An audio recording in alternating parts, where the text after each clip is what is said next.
So throw your coat down on the pile. There's no room on the rack. So throw your coat down on the pile. Yeah, we joke around all day long, but when night time comes, we joke around some more. Just throw your coat on the pile and get yourself out on the wall. Just throw your coat on the pile. How are you doing? Because I heard about this, I followed your work, I was like, this is just horrible, but given this moment, so predictable. Yeah, it is predictable in some ways because of what's happening in Washington and in the country, but it's not so predictable for a large major newspaper in a city that's fairly sophisticated. You would think that you could sort of see this happening maybe at a small paper that's owned by a more conservative publishing conglomerate. For instance, the Sinclair news organizations, that was sort of happening, and you can kind of see that happening in a smaller market. But in Pittsburgh, we've been traditionally a liberal city. We're a democratic city where all of the politicians that get elected are Democrat. There's kind of a running joke that if you want to vote for mayor or vote for any of the offices, you need to be a registered Democrat because the real voting happens in the primary. So that's kind of the deal there. But while it's not a surprise that this kind of thing is happening after what we saw, happening during the election, it is a surprise to see it, at least for me, in the newspaper. As far as how I'm doing, I'm still a bit shocked, and I'm still sort of reeling from all of the public support and the media attention that's been heaped on me. I'm very grateful for all the support, and I'm really touched by what people have been sending me. Just all kinds of, note of condolences and saying they never should have done this, and you're a great cartoonist. And so that's really uplifting. And I work alone in my studio, and I see the reaction sometimes if my wife looks at the cartoon, but I rarely get to see people reading it. I mean, Facebook and Twitter have helped in terms of gauging what readers are thinking, but you still don't get to see them open the newspaper and look at the cartoon and see what kind of joy it might bring them, or dismay, as it were. This has really proven to me that the cartoons have reached a lot of people, and I'm very humbled by that. And if you don't mind sharing, just in terms of emotions, I mean, when you found this out, was it anger, shock, acceptance, anger mixed with grief? I mean, what were you feeling? The weird thing was, it was sort of a slow build because I had 3 months ago, when the new editor took over, I had a real sense that this day was coming, just because I knew we were not seeing eye to eye, and I knew that if I continued to do my job in the way that I saw it needed to be done, that I was going to be butting heads with them. And so I kind of saw this day coming, so it wasn't as much of a shock. I guess it was a little bit of a shock that they didn't try harder to keep me. Even after the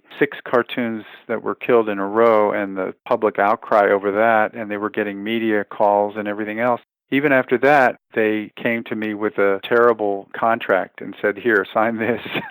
I was like, you got to be kidding. And what was the contract? So it was working guidelines.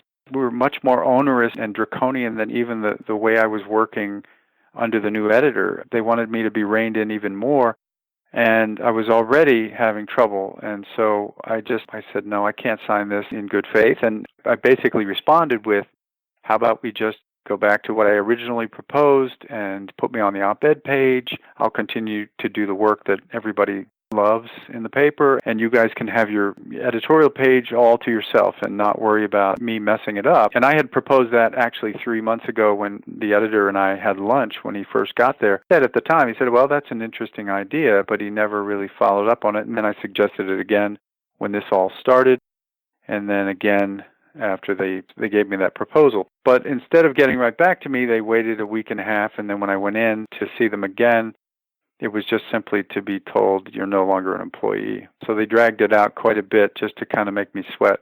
So like from your own inside-out point of view, how do you relate what happened to you to the bigger picture? Is it just cowardice? Is it, okay, the editor's like, no, we don't want to piss off advertisers because he's telling the truth too much? I mean, what the hell were they thinking?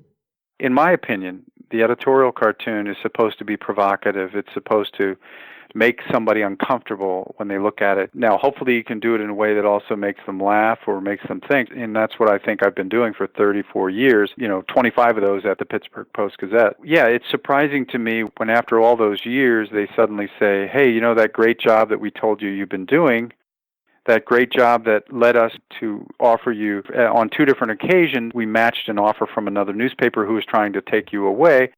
to keep you in Pittsburgh. These are the same people that are suddenly now saying, we don't want you to do that anymore. That hurts. I mean, that really hurts, and I feel like it became personal at that point.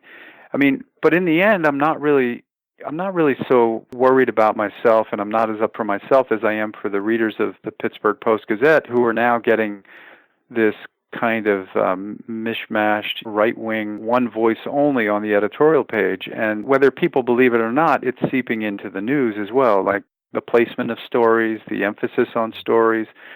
And I think that that's incredibly dangerous, especially when you're doing it to sort of make the president look better. As far as why, the only real way you're going to get an answer to that is to sort of get inside the head of John Robinson Block, the publisher. He's the one that had decided that back in 2015, when Trump got into the race, he decided, you know what, I like this guy, and we're going to start, even though we've been a traditionally liberal paper and we don't usually endorse Republicans, let alone reality stars, we're suddenly going to start, pushing towards an endorsement for this guy. And that whole showdown caused my editorial page editor, Tom Wasileski, to take a buyout and just, it just so happened it was the same time that there was a buyout available. And he wasn't planning to leave, but when that started becoming too uncomfortable for him, he left.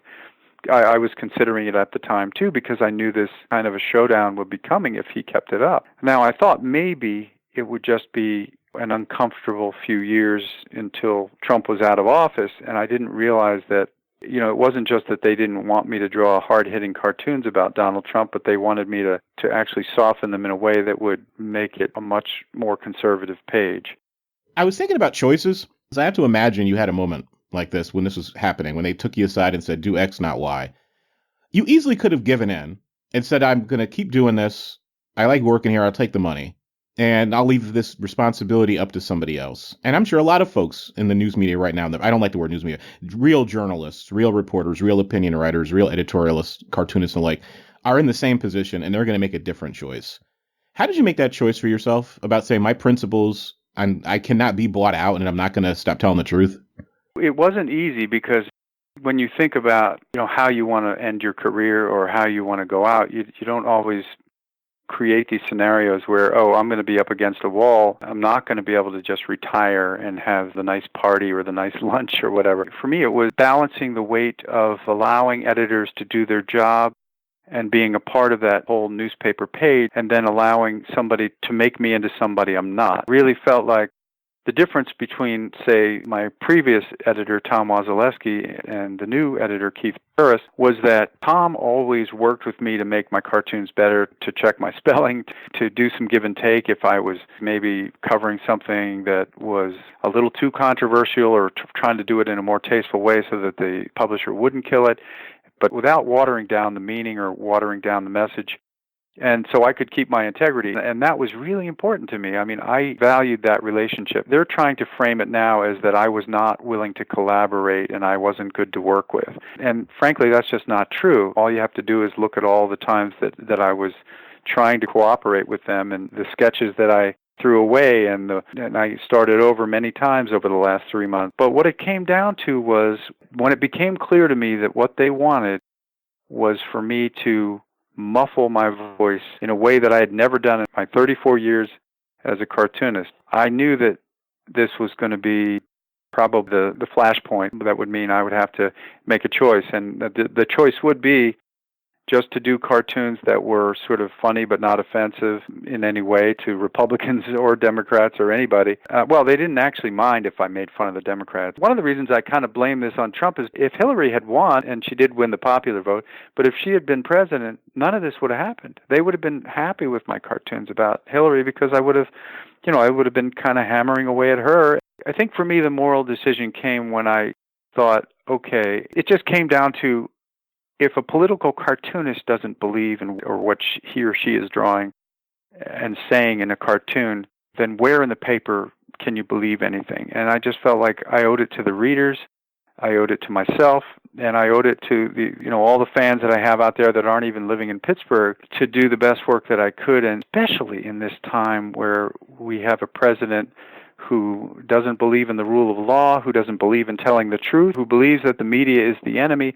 I felt like there's no way that I can go soft on him And it was clear that's what they wanted because they were killing cartoons that were too hard on him, and they were allowing some to get in that were, not about him. Or if they were about him, there was sort of this litmus test that they would give it if it was too nasty. But then it reached a peak with the final week there where they killed everything. And I just thought, okay, they're trying to push me out. Specifically, what were the ones that they started having more and more intervention and pushing back? And what were the ones they killed? Did you literally at the end say, you know what, I'm just going to do what I'm going to do. You're going to kill it anyway and let the chips fall where it may? So if I can just talk about the 6 in a row. So between May 25th and June 3rd, they killed 6 in a row. And that has never happened to me in my entire career. I've never had 2 in a row killed, let alone 6. I've had 2 or 3 cartoons a year killed, and that's a normal sort of year for me. And that's part of the game. I mean, because I do make adjustments when the editors ask me to, and we'll change some things, but then I'll also stand up for ideas, and if they get killed, it's usually because it just goes too far for them, and I wasn't willing to change it. It doesn't mean I lose my job. It just means that that's one of the ones that gets killed that year. So that's normally the way it would happen, but this was 6 in a row. When it hit number 4, I really just was like, what's happening here, And at that point, I just started drawing. For the rest of that week, the next 2 that I drew, I just said, like you said, I didn't even tell them what I was drawing. I just drew it and submitted it, and they killed it. And they were both about Trump, so I figured, what do I have to lose? And one of those was the one that's getting making the rounds right now of the immigration sign crossing where the family is running and Trump is grabbing the silhouette of Trump grabbing the baby. So I'm glad I drew it because it's an important thing to say, and especially now. But I think what was happening was before that 6 in a row, I was trying to work with him, and the first one they killed was a Rick Saccone cartoon where, this was the candidate in the special election here in Western Pennsylvania that was supposed to be a referendum on Trump. And so he was saying, I'm Trumpier than Trump himself. I was Trump before Trump was Trump, I guess is what he was saying. And so I drew the cartoon. He was running against Connor Lamb, who, this district in Western Pennsylvania, it went 20 points for Trump. And so the fact that Connor Lamb was in a very tight race with him was amazing. And Lamb eventually won. But I did this cartoon that was supposed to run the Sunday before the election, and it was the same day they were running their endorsement of Rick Saccone. So it going hand in hand with the newspaper's editorial page changing. Like, we would never have run an endorsement for Rick Saccone in the past. This is just unheard of. We also ran this editorial on Martin Luther King Day called Reason is Racism that was widely condemned by, the public, not just in Pittsburgh, but the Washington Post and other outlets because it was racist. And the guy who wrote that editorial was now my new boss. So that gives you a picture. When I first met him, we talked about the cartoons, and I did say to him, look, this is how I've worked since I was hired in 1993, and I've always been able to work with an editor and think that we can work together, but I won't draw anything I don't believe in. And he said, oh, well, I wouldn't want you to do that. But he would want me not to draw things that I do believe in. So there's a difference there. But, it went on from there, and then more cartoons were being killed. And then by the time we got to the point where I went public with this, they had killed 10 full finished cartoons and 9 cartoon ideas. And that may not seem like a lot, but there were definitely, that's 3 months. When you figure that usually it's just 2 or 3 for 12 months, then that is a lot. You said something very, very important earlier. Thinking about Trump as an ugly subject, right? Sort of the nastiness. How can you tell comfortable truths about such a nasty, unpalatable, we can go down his list, anti-democratic, crude, ignorant, we can list all day long this man's attributes. How can you tell comfortable truths about uncomfortable subjects? Do a comfortable editorial cartoon about children being stolen from their families. How can somebody be expected to navigate that? Because the truth would be uncomfortable by definition. The truth would be nasty. The truth would be ugly. Right, and I think that that's what they wanted me to do, and you just can't do it. You can't do it and still save face. You could write about it in that way if you're working for Fox News or something like that, but I certainly couldn't do it, and I knew that that's what they wanted, but I felt like, well, I'm not going to be able to sleep at night. I'm going to be questioning what I just submitted to the paper if I do that. So for me, in the beginning when I started at the paper, the arrangement we had was, since it was only 2 or 3 cartoons killed a year, the agreement we came up with was, well, if I get something killed, I can still send it out for syndication. It just won't be in the paper. And they agreed to that. They were like, yeah, that's fine. So I had been continuing to operate like that. And so when Burris came along and they started killing all these, they were still going out for syndication, and people were still saying, yeah, great cartoon, and they were having to hear about it. I think that was the other part that they didn't like, was this idea that other people were enjoying it, but they were trying to stop it from happening. I understand that. Here's the thing. I know it's their newspaper, and I know even the First Amendment, when you talk about that, it protects them, really, not me in terms of my job. I mean, I can go out on the street or on Facebook or on Twitter and say whatever I want. That's where the First Amendment protects me. But in terms of me saying whatever I want on the page, I understand that the First Amendment protects the newspaper and that the owners have the right to put whatever they want on their page, and they have the right to say whatever they want in their product. It's their product. But, I also know that I have an audience, and I have a responsibility to that audience and to myself. And they, as my employer, you would think that they would recognize the value of having a 25-year career at a place where people were following you regularly, and they were writing in and saying how much they loved your cartoons and all the local content that you were bringing to the page. You would think that they would see that and say, okay, yes, we're changing our opinion, but maybe what we do is add some conservative cartoons on the page and move him over to the op-ed page so we keep the value that he adds to the paper. But they didn't want to do that. I don't know why. I don't know why they felt that it was more important to get me to change who I am rather than just move me over. Didn't make sense. It especially doesn't make sense in this, economy, because they're getting cancellation and they're getting a lot of flack for this, and I don't think it's going to die down anytime soon. I'm always curious about people's life stories and life paths, all the little things that make us who we are as people. Where did your sense of right and wrong, that sort of moral courage, come from? Because I know a lot of people have been like, I got a secure job in a business where it's hard to break into. But you have other folks like yourself being like, I couldn't sleep with myself if I went up here and I told these lies, or I wasn't, being myself and telling the truth as best I understood it. Was that your childhood, teachers, extended family? I mean, how did that happen for you?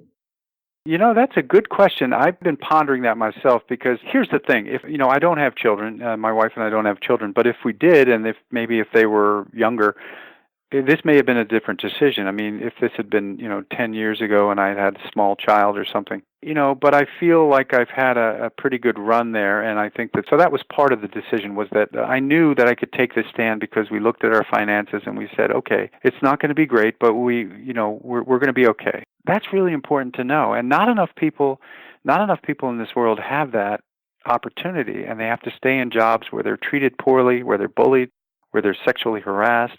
And I think that's really horrible, because it's liberating to be able to be in a position to say, this doesn't go the way I'd like it to go, I can walk away. That said, it was still a tough decision, and I think that, when I look back on my life, it has to be my family. I mean, my father and my sister were both very, fierce advocates for what was right. I remember my dad, he had moved us from Philadelphia from Swarthmore, Pennsylvania, which is, a very liberal suburb. He moved us out to Oklahoma because he had a job there. And I was in 8th grade, and we were sitting in Oklahoma. This was right during when the Watergate stuff was heating up, and he was complaining because, and here, this is such an irony, because he was complaining about the Daily Oklahoman because they were burying the Watergate story, and he had to call his friends in Philadelphia to find out what was going on with Watergate, because local news wasn't covering it either. So they did broadcast those hearings, the Watergate hearings, and I still remember him sitting me down and saying, turn off Gilligan's Island and watch this. I was just like, I don't want to watch. Boring. Just a bunch of people talking, old people. And, but, I remember that. I remember having to sit through that. And no, I didn't really get much out of watching it, but I did get a lot out of him saying, this is important, and you need to pay attention to this. And so that's where we are now. We're in a place where we need to start paying attention to this. This is important, and we can't ignore it, and we can't let him have a pass. That's for sure. How do you, in this moment, when you have such a cartoon character as president, how do you figure out, or how do you decide or separate the hack work that's too obvious from the more nuanced work? What's going to be the dividing line to saying, okay, this is good, this is too on the nose, and this is crappy? Because I can imagine a lot of bad sequential art coming out of this, and other types of art, and a lot of really great stuff.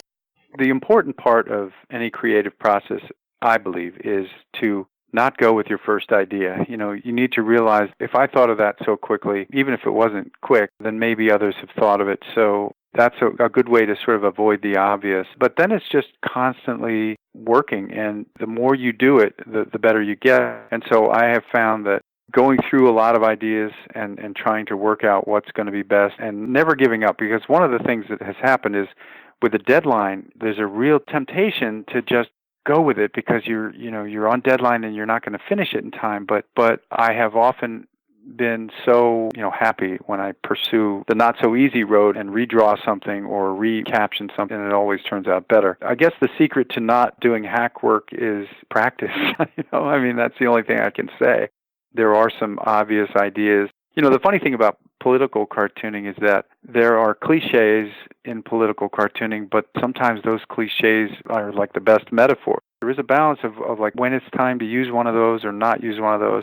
What's an example, classic cliche, a truism that still works? Well, I think that the editorial cartooning, at least, things like using the Titanic as a metaphor is often a cliche and sometimes a tired cliche, but sometimes it's the most effective thing. If you look at it and you think, well, that's very direct and I can use that. And if you make it different, if you just change it up enough that it's not the same sort of cliche that everybody else has done, then I think it's fine. There are certainly other things you can do, but with Trump it's really difficult because you're right, he is a caricature, he is a cartoon already, and so it's our job to exaggerate him to the point of disbelief, but with just enough belief that you can still make it funny, so it rings true. And with him, it's so difficult because everything he does is beyond belief. I mean, nobody would believe that this guy would do these things or that he thinks these things or says these things, and yet he does. He's almost impossible to caricature. I know that you almost have to find another way to get to him, because on policy or on other things, because just kind of make him look like a buffoon is not enough. He already does that for himself. What would have been the challenges with Hillary Clinton as president in terms of cartooning her, or caricatures of her? The one problem with Hillary is that she's a woman, and oftentimes cartoonists, like myself included, it's harder to be as vicious in the drawing with women and with minorities, because there's a fine line between caricature and sexist or racist ridicule. And so you have to be really careful. So that's one thing. But then on the other side, she's so well known. I've drawn the Clinton years for so long that there would be an ease with it too, just because everybody knows her. They know she's a political animal. They know she is tough and good politician, but some people think there's no tenderness there, but we've seen a few moments. So I think there would be plenty to do. A woman president would be an interesting target for a cartoonist. So. And how did you navigate that with Barack Obama? Because, I mean, thinking about, obviously, the history of racial, stereotypes, race minstrelsy to, calling black and brown folks apes and gorillas. I mean, all the things that Obama and Michelle and their family type of ridicule they suffered from conservatives and right-wing media. Would you then have to focus on something else? Like, for example, his ears. We'll play it safe. We'll make fun of his big ears. Very carefully. I think that, first of all, George W. Bush had not even as big as ears as Obama, but for some reason the cartoonists liked the fact that they stuck out a little, and we all started drawing them larger and larger. And in fact, there's a chapter in the book that I put together a few years back that talks about the evolution of the ears for me, because I started to draw Bush more realistically in the beginning, and then he became more of a caricature as his politics became more absurd. And so, his ears got bigger and bigger. With Obama, funny thing was, I remember an early interview with him where he even said, when mentioning the cartoonist, that my ears are big, so I guess they'll draw that. And then, of course, it's like, all right. And so everybody sort of jumped on it. But the other thing is, you have to sort of balance the likeness with sort of the exaggeration. So with Obama, I think that people were leaning more towards the actual likeness and less grotesque caricature. Part of that, I think, was because it would be racially insensitive to do it the other way. But so just every caricature is sort of a journey. And every time you start to draw somebody, you start to figure out what things work and what things don't. And are the eyebrows too thick? Are they, the eyes too close together or not close together enough? And it becomes a journey. And so you eventually arrive at this place where you say, okay, that's it. That's my vision of that face, that president. And it's always interesting to see what similarities cartoonists sort of cling to but then how different they can be as well. And you'll appreciate this story. I've told, a few people this story who are artists, cartoonists, and the like. So I was in New York a few years ago. In every major city, you have folks made, Michigan Avenue here in Chicago, 42nd Street Broadway in New York, Grand Central right near there, who do the cartoons, right? They do caricatures, or they do pictures of folks. I will never forget this as long as I live. So I'm in New York in Midtown, and this gentleman is there with his girlfriend or wife, I'm not sure. And the cartoonist is drawing her. And he was trying to do a cartoon. He's like, just traditional picture of us, a street portrait. So he does the picture of this young woman. The husband looks at it and threatens to kill the man. And he's like, she doesn't look this way. And he drew her the way she looks. And the guy's like, I'm going to kill you. My wife, I will say she's unconventionally attractive. I'll put it that way. I'm going to kill you. And they were going, and he put his hand, as a big guy, and the woman is crying. It's like life is stranger than fiction. This guy put his hand on that guy's shoulder, and everybody's watching like, you're going to fix this or I'm going to kill you. And I'd never seen a man draw that fast. He fixed that picture. I have a very similar experience. When I was in college, I still in Oklahoma, and in the summer I got a job at an amusement park. It was called Frontier City. I think it might still be there, but they would have gunfights, every hour. But I was sort of set up doing caricatures, and I remember distinctly, most people were very nice, and everybody was sort of happy with it. But I remember one husband was totally unhappy with his caricature, and he said, that doesn't look like me, I'm not paying for it. And he walked away, he stormed away. And, he didn't get violent or anything, but he was really disgusted with it. And his wife walked over and said, I'll pay for it. It looks just like him. So it's all on the, it's all the view of who's looking at it, I guess. It's on the eye of the beholder.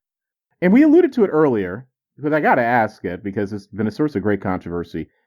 What do we do with Sarah Huckabee Sanders in terms of editorial cartoons? Because that gets at gender, that gets at her, I would say, her inner ugliness to be up there and lie the way that she does. But even thinking about the White House correspondence, and be like, no, making fun of her appearance out of bounds. So as a cartoonist, how would you approach her? Or how have you approached her? The funny thing is I haven't really drawn her yet. I have kind of avoided it for that reason. I drew her predecessor a lot, and he was kind of a fun target. But Sarah Huckabee Sanders, I haven't actually done that yet. But I've seen other artists who handle it very, very nicely. And she does have that sort of those sad eyes, and she does have the smoky eye, like the comedian was saying. It is a tough call. You have to kind of figure out how to say something in the drawing as well, because it is all about personality, too. The caricature is more than just how they look, but what they exude in terms of their moral character.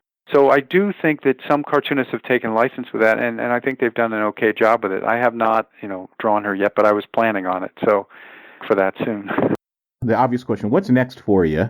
So what's next? I think that right now I'm sort of in a maelstrom of goodwill from people and getting a lot of freelance offers, everything from illustrating someone's cookbook to doing freelance for newspapers. So I have to sort of sit back and get my breath and sort of look at all of that and take it seriously.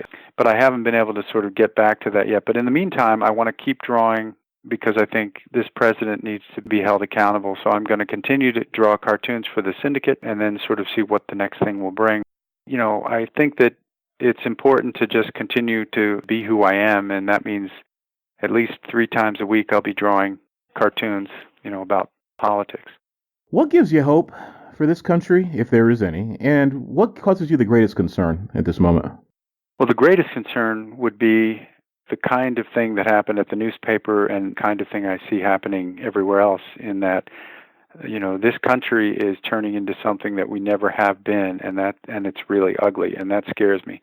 But what gives me hope is that there are still a lot of people out there that believe the same way that I do, that we are better than this and that we should be electing people that are better than this, and that there may be a time when we can look back on this and see it more as an aberration than as a trend. I do think that there are enough people out there that believe in the good American story, and